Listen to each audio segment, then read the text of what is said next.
Concept of ESG investment has been around for quite some time. Even in the 19th century, in the Western countries, they have already established ESG-related investment. But of course, at that time, they don't call it ESG, right? But the term was first coined in 2005.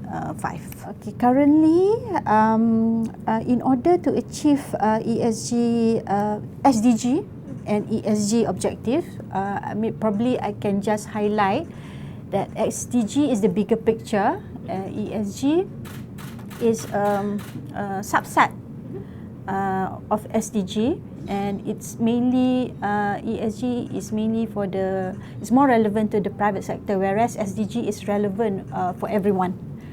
Okay, so basically, in order to achieve the objective of SDG, the government has made a number of genuine pledges here.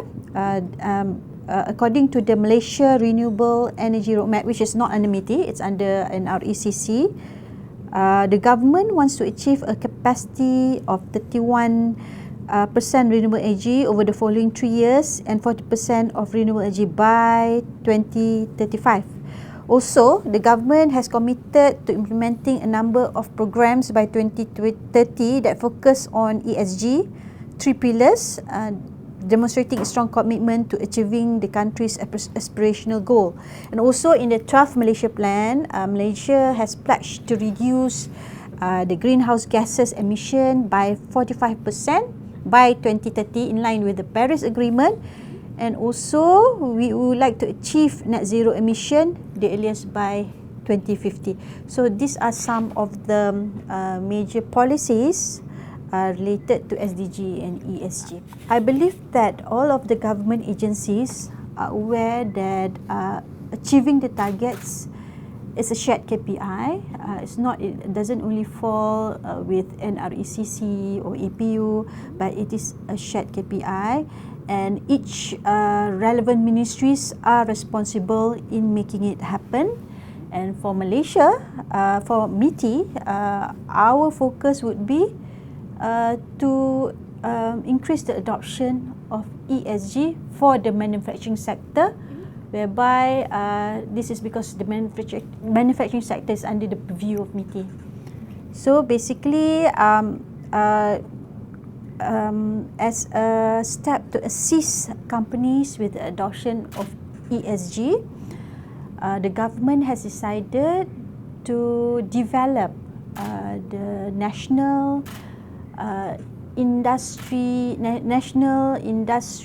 ESG framework for the manufacturing sector, whereby the policy framework would cover 4 components, namely the standards, the financing, market mechanism, and capacity building. At the moment, there is no data illustration as the implementation of ESG is still at the infant stage in Malaysia.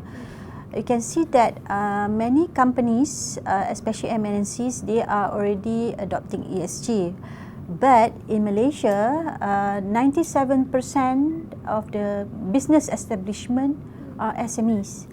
Basically, the adoption of ESG among the SMEs, we can consider still low.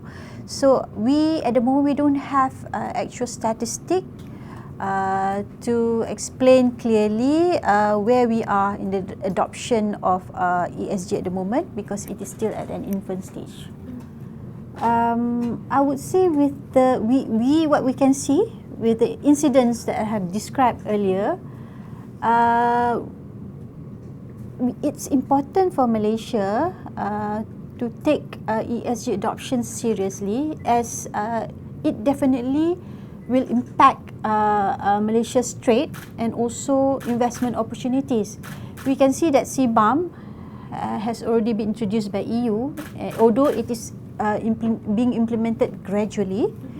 But somehow EU has made it a point that CBAM will start this year, and it will be implemented gradually, and as such, it's important for Malaysians who are exporting to Europe to comply with the ESG in order to avoid sanction, and it is important for companies to adopt ESG to ensure of their survival in trade and also in attracting investment and business opportunities.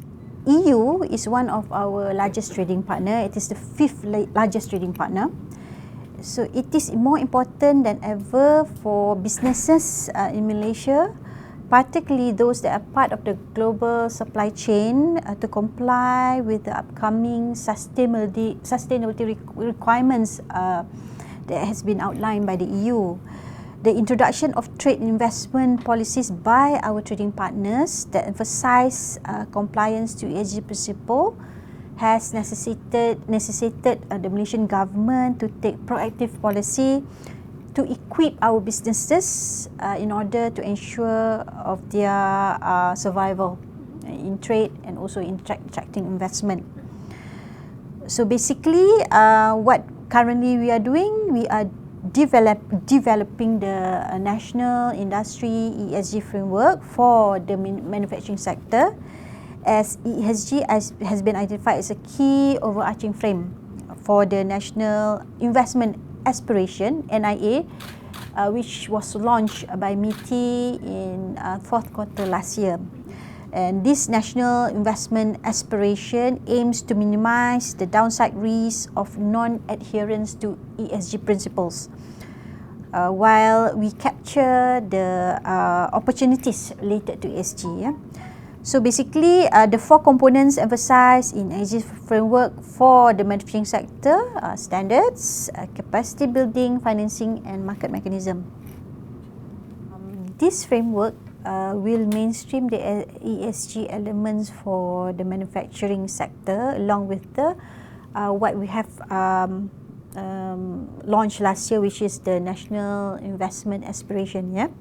So basically in the framework that we'll be producing hopefully by end of this year, apart from the guideline, everything, it will also identify the enablers and the strategies. The enablers we have, the enablers that we have identified include the stakeholder engagement, the digital platform, the technology skills, access to financing, incentives, policy and regulation.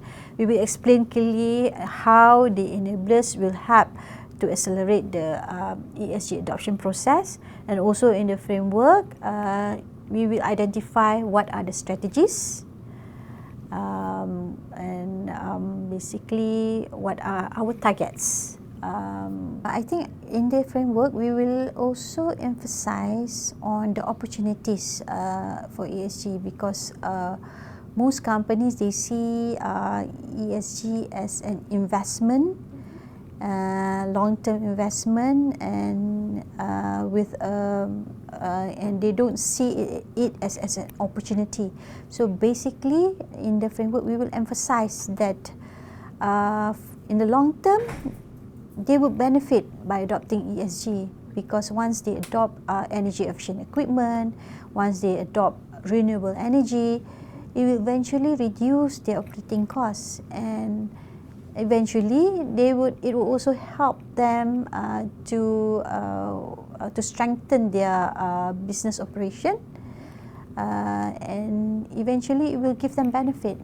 So it's not only something that they only spend without getting a return. There will be a return on investment.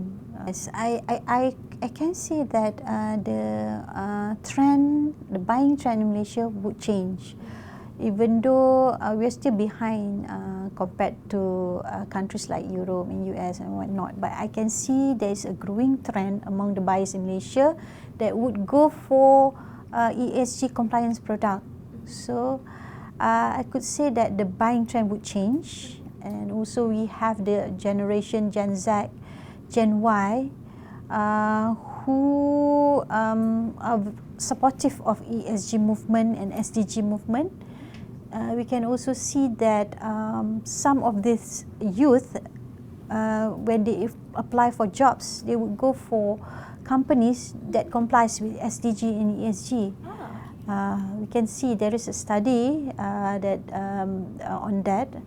So we could see not only in the buying trend but also in terms of securing a job among the Generation Z and Generation Y. So you want to have go for talent, high quality talent.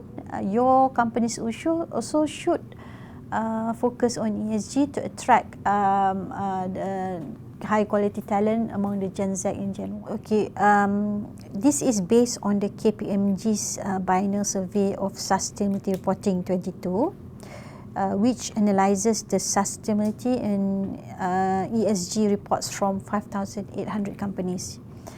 Based on the survey, 89% of its companies reporting on sustainability.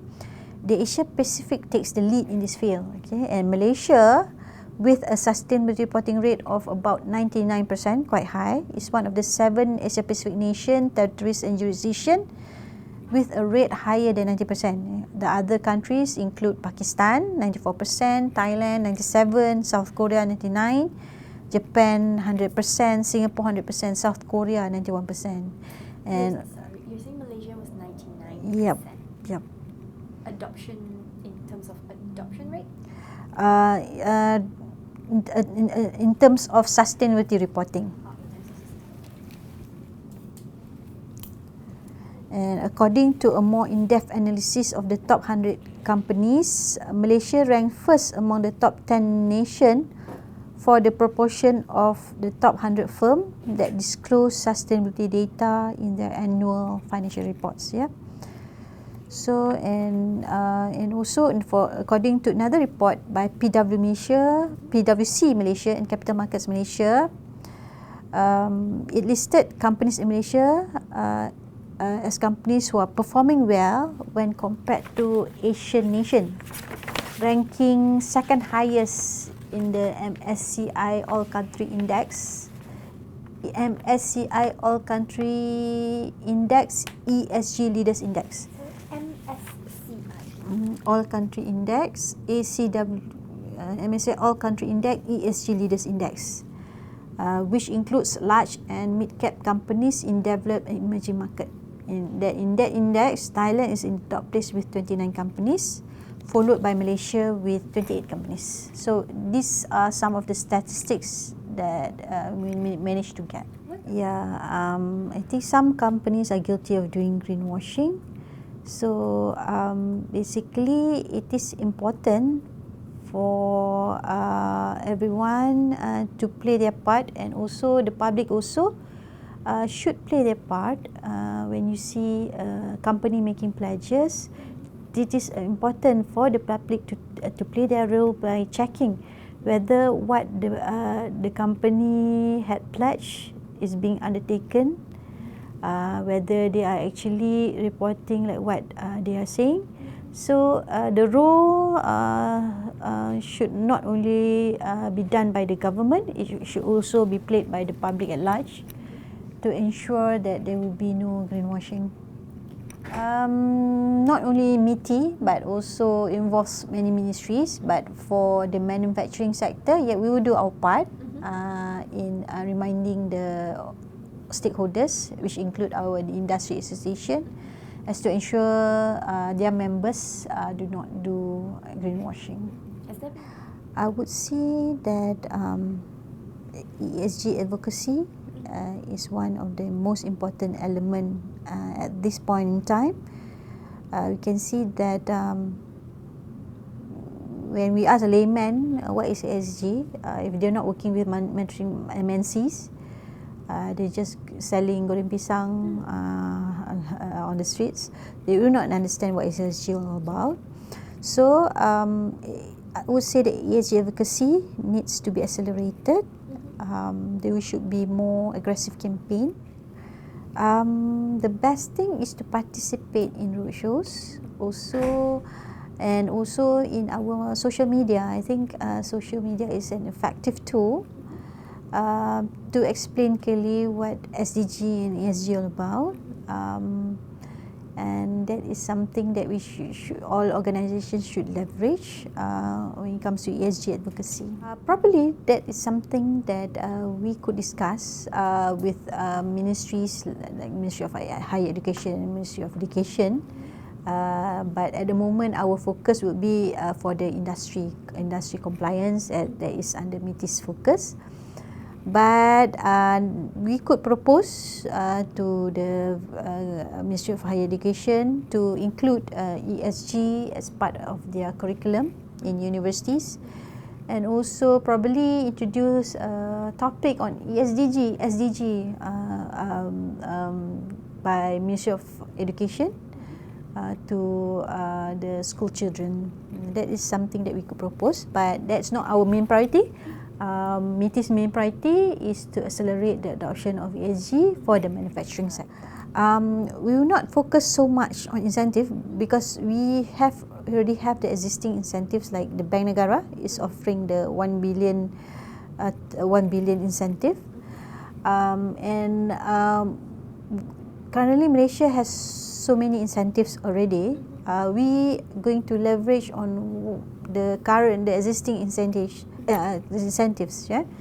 And also we will look into possibility of introducing ESG as ESG compliance as a criteria if you want to go for government incentives.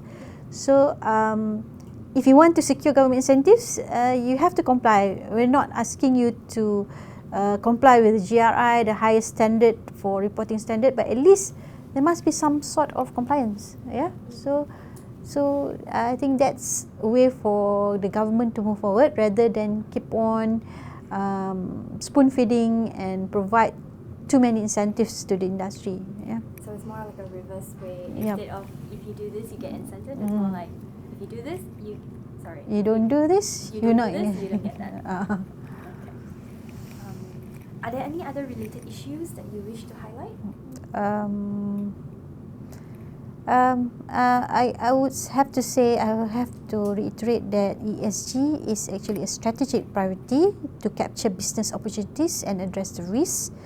The need to adapt into an evolving world means that sustainability or ESG is no longer an option, yeah, but as necessity for businesses to stay relevant, to continue trading, and to continue attracting investment. Yes, and also if they want to apply for a loan or grant by the financial institution, some financial institution requiring them to do sustainability reporting like TCFD, right? So they still have to comply in order to secure the loan. I would say that it is getting there are more institution or organizations are making ESG compliance as mandatory.